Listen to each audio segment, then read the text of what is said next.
हर हर महादेव, जय भोलेनाथ। गणेश चतुर्थी की आप सभी को बहुत बहुत शुभकामनाएं।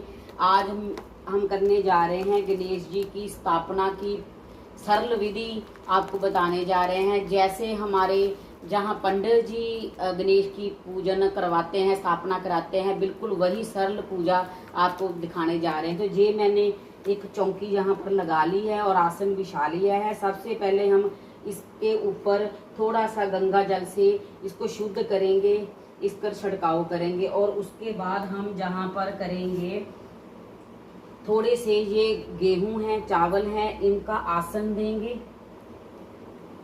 गेहूं और चावल का आसन देने के बाद इसके ऊपर हम करेंगे,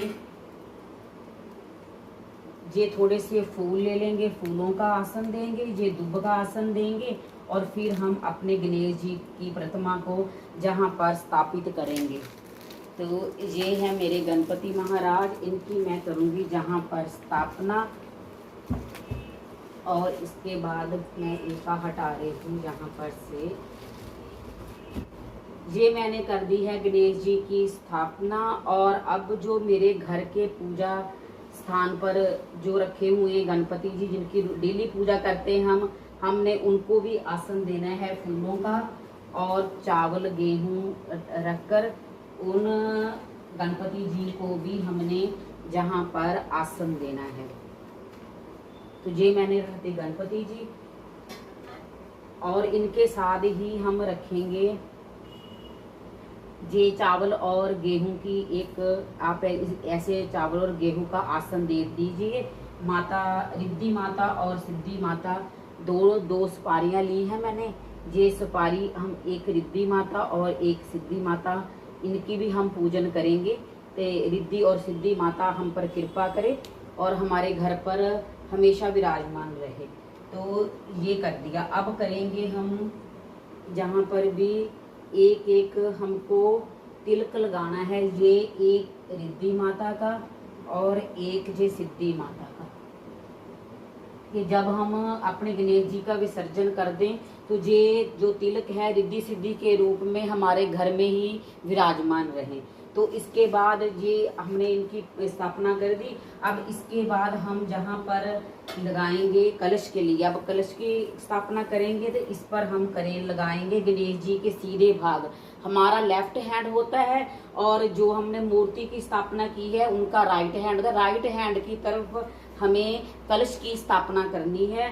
तो जहाँ पर मैंने चावल और गेहूं की एक ढेरी लगा ली है। आप चाहे तो इस एक अकेले चावल भी रख सकते हैं, इसका अष्टदल कमल भी बना सकते हैं। तो मैंने भी ऐसे इसको अष्टदल कमल की शेप देते हुए मैंने इसके ऊपर जो ढेरी लगा दी है।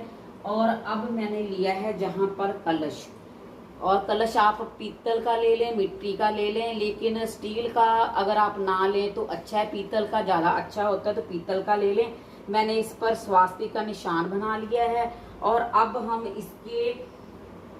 इसके जो कंठ है, कंठ के ऊपर हम ये मौली की तार को कवर करेंगे, इसको लपेटेंगे। लेकिन आप एक बात ध्यान में रखना, जो पंडित जी ऐसे बताते हैं कि कभी भी ऐसे मौली बांधते हुए हमें तोड़नी नहीं चाहिए। तो आप उतना धागा ले लीजिए जितनी मौली आपने इसके कंठ पर लपेटनी है, आप उतनी ही मौली इस पर ऐसे लपेट दीजिए। लेकिन कलावे को कभी भी बीच में से नहीं तोड़ना चाहिए।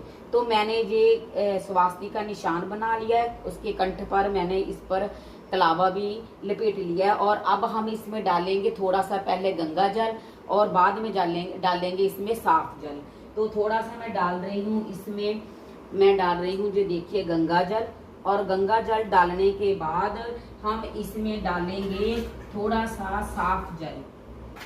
और इसके जब हमने साफ जल डालना है तो साफ जल को हमने इसके कंठ के ऊपर तिक्कर भरना है। पूरा इसका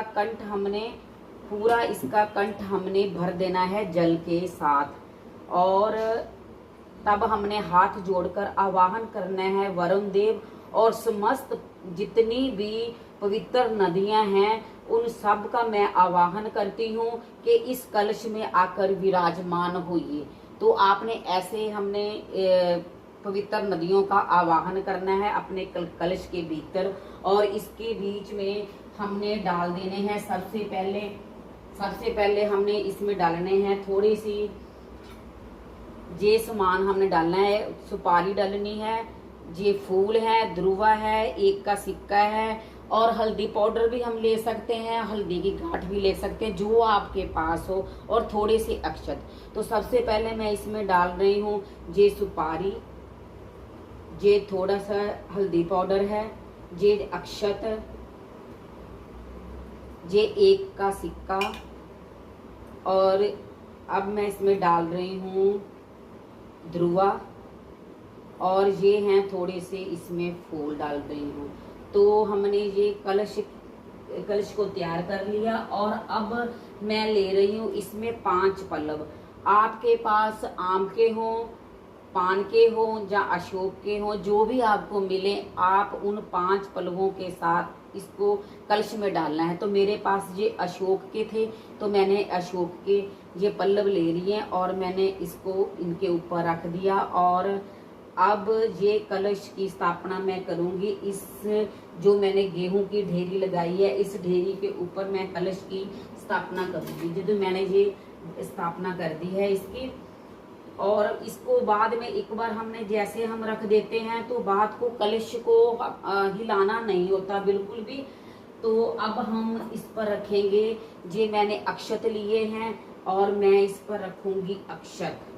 अक्षत की कटोरी रखने के बाद मैं इस पर रख रही हूँ और दीप दान कर रहे हैं। ये दीप कलश मैं तैयार कर रही हूँ। हमारे जहाँ दीप कलश करते हैं, अगर आप नारियल रखना चाहें तो आप नारियल भी रख सकते हैं। उसको कलावा लपेट कर नारियल को वस्त्र देकर आप उसके ऊपर कलश के ऊपर नारियल रख सकते हैं। मैं यहाँ पर दीप दान कर रही हूँ, दीप कलश तैयार कर रही हूँ। हमारे जहाँ हमेशा ऐसे होता है और ये दीपक हमारे जहाँ अखंड जगता है। जितने दिन आपने रखना हो गणेश जी को, 1 दिन, 3 दिन, 5 दिन, 7 दिन, 10 दिन, उतने दिन ये दीप चलेगा। और इसका संकल्प भी हमें सबसे पहले ही लेना होता है कि हम इतने दिन गणेश जी की स्थापना करेंगे। तो मैंने ये कलश की स्थापना कर दी है और अब मैं इस कलश के दीपक को मैं जला दूंगी। ओम अग्निदेवाय नमः। मैं ये दीप जला रही हूँ भगवान के आगे। मैंने यही प्रार्थना की है कि ये मैंने आपके सन्मुख दीप को जलाया है, आप अपनी इसे स्वीकार करना, अपनी कृपा बनाए रखना। और दीप को जलाने के बाद इसमें थोड़े से मैं डाल रही हूँ अक्षत। अक्षत डालने से ये दीपक संपूर्ण हो जाता है। और इसकी भी हम कर लेंगे पूजा, इसको तिलक कर देंगे। तिलक कर दिया। अब मैं इसके ऊपर इनको चढ़ा रही हूँ पुष्प। तो ये मैंने जहाँ पर इनको पुष्प भी अर्पण कर दिए। ये दीपक की भी पूजा होगी और कलश की भी पूजा होगी। अब हम पूजा करेंगे गणपति महाराज की। तो ये रिद्धि सिद्धि भी हमने जहाँ पर विराजमान कर ली हैं। तो अब हम करेंगे इनका पहले थोड़ा सा हल्का सा हम इसे ऐसे इनको दूब के साथ और इस फूल के साथ हम करेंगे। इनका थोड़ा सा स्नान करा देंगे। रिद्धि सिद्धि माता का भी, गणेश जी का भी ये स्नान हो गया। स्नान के बाद हम इनको अर्पण करेंगे वस्त्र। स्नान के बाद सबसे पहले करने होते हैं वस्त्र अर्पण। तो मैं ये कर रही हूँ गणेश जी को वस्त्र अर्पण। और जो ये हैं हमारे छोटे गणपति जी हैं, हम इनको भी वस्त्र अर्पण कर देंगे। और ये रिद्धि माता को भी और सिद्धि माता को भी हम वस्त्र अर्पण कर देंगे। ये वस्त्र अर्पण कर दिए। और अब हम करेंगे गणपति महाराज जी को ये जनेऊ अर्पण। जनेऊ आप पहले दिन भी अर्पण कर सकते हैं, अगर रोज बदलना चाहें तो रोज भी बदल सकते हैं, नहीं तो ये 10 दिन तक कर भी आप जितने दिन स्थापना करेंगे उतने दिन भी आप इसको पहने रहने दे सकते हैं। तो ये अर्पण करने के बाद अब हम करेंगे इनका तिलक। ये देखिए पहले करेंगे हम गणेश जी का तिलक। ये मैंने कर दिया गणेश जी का तिलक। अब करेंगे हम रिद्धि माता और सिद्धि माता को भी तिलक करेंगे। तिलक कर दिया। तिलक करने के बाद अब हम करेंगे इनको ध्रुवा अर्पण। तो देखिए ये जो ध्रुवा है ये ऐसी पूरी गांठ बनाकर हमें नहीं रखनी। ये ध्रुवा के 3 भाग की डंठल आती है, ये 3 भाग की ऐसे डंठल आती है, ये 3 भाग की डंठल आती है, 5 की भी डंठल आती है ऐसे। तो हमने ये जितनी भी आप अर्पण करना चाहते हो 5, 7, 11, 21 जितनी भी अर्पण करना चाहते हो उतनी आप अर्पण कर सकते हैं। अगर डेली चाहें तो डेली अर्पण कर सकते हैं। अगर आपको मिल जाती है तो बहुत अच्छी बात है, अगर नहीं मिलती तो आप ये बासी नहीं होती, आप इसे धोकर फिर दोबारा अर्पण कर सकते हैं। और अगर आप इसको संदूर से लगाकर और ऐसे अर्पण करते हैं, कहते हैं दुआ को अर्पण करना चाहिए। जो इसका ये अगर भाग है ये हमारी तरफ और ये वाला जो पीछे वाला भाग है ये हम गणेश जी को अर्पण करेंगे। और सबसे इसका बेस्ट जो तरीका है वो है भी इनके चरणों में नहीं अर्पण करना चाहिए, ये इनको बहुत प्रिय है। तो ध्रुवा इनके मस्तक पर हमें अर्पण करनी चाहिए, जहाँ पर दांत टूटा हुआ है वहां पर अर्पण करनी चाहिए। तो आप जैसे भी कर सकते हैं वैसे ही आप अर्पण करें, लेकिन ये अगर भाग अपनी और कर लें और पीछे वाला भाग अर्पण भी कर ले। ये ऐसी ही इसका सही कर्म यही है ध्रुवा चढ़ाने का। और ये मैं ध्रुवा इनको भी अर्पण कर रही हूँ, गणपति जी को भी अर्पण कर दी मैंने, ध्रुवा अर्पण कर दी। अब इनके और ये है एक नारियल लेते हैं, इसमें ये गुड़ होता है। ये गुड़ हमें उतने दिन रखना होता है जितने दिन हम स्थापना करते हैं।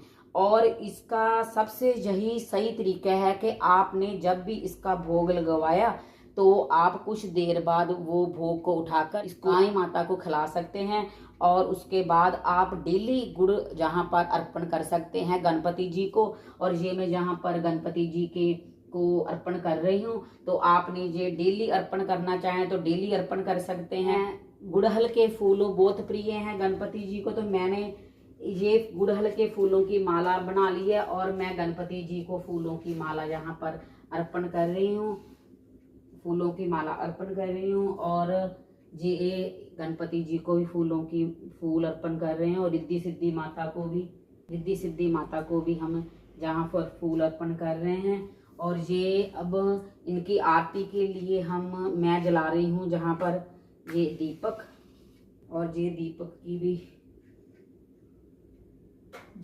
को भी तिलक कर देंगे हम। और इनके ऊपर भी ये फूल चढ़ा देंगे। और अब हम लगाएंगे गणपति जी का है ये भोग, तो ये लगाएंगे हम गणपति जी का भोग। तो ये है, इसके बाद हम गणपति जी की कर लेंगे आरती। आरती करने के बाद आपने लगाना है गणपति जी को भोग। आरती और भोग लगाने के बाद आपने हाथ जोड़कर गणपति जी से क्षमा याचना करनी है कि हमारी पूजा में अगर कोई त्रुटि रह गई तो हमें क्षमा करना।